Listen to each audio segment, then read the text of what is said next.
ঘন কুয়াশার কারণে হরিণখোলার পূর্ব কৃষ্ণপুরের ট্রেনের ধাক্কায় মৃত্যু হলো মহিলার।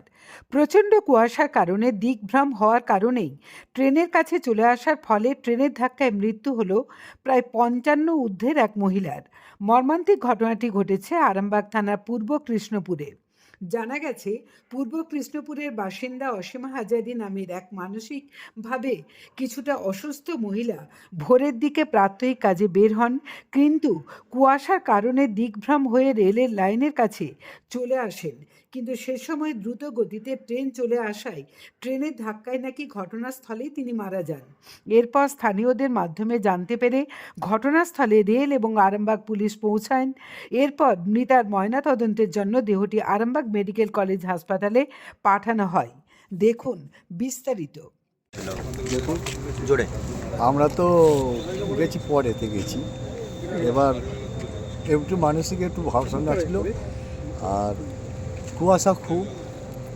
এবার ঠিক রাত খেয়াল করতে পারে না, উঠে পড়েছে, উঠে পায়খানা বালু না যে চলে গেছে ওখানে যে দুর্ঘটনাটা ঘটেছে। আমরা যখন খবর পেলাম তখন এখান থেকে একটু পুলিশ তুলে নিয়ে প্যাকিং করে গাড়ি ছাড়িয়ে দিয়েছে, আমরা যে পৌঁছালাম। এবার কটা ট্রেনটা হয়েছে সেটা ঠিক আমরা বলতে পারবো। কি নাম কি? নামটা হচ্ছে অসীমা হাজারি। বয়স ওই ৫৫-র মধ্যেই হবে, এইটুকু।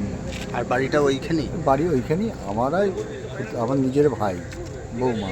আমি হচ্ছে বড়, সে হচ্ছে মেজ বৌমা। আর ঘটনাটা কোথায় ঘটেছে? ঘটনাটা আমাদের পূর্ব কৃষ্ণপুর রেল স্টেশন, রেলে হয়েছে। আপনার নাম? আমার নাম রাধাকান্ত হাজারি, বাড়িও পূর্ব কৃষ্ণপুর।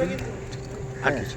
জ্যোতিষ জগতে অদ্বিতীয় ডক্টর অঞ্জন শাস্ত্রী, আপনার উজ্জ্বল ভবিষ্যতের একমাত্র দিশারি।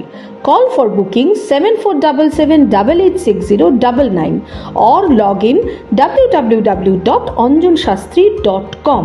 ডাউনলোড করুন আমাদের exclusive mobile app astro Anjan.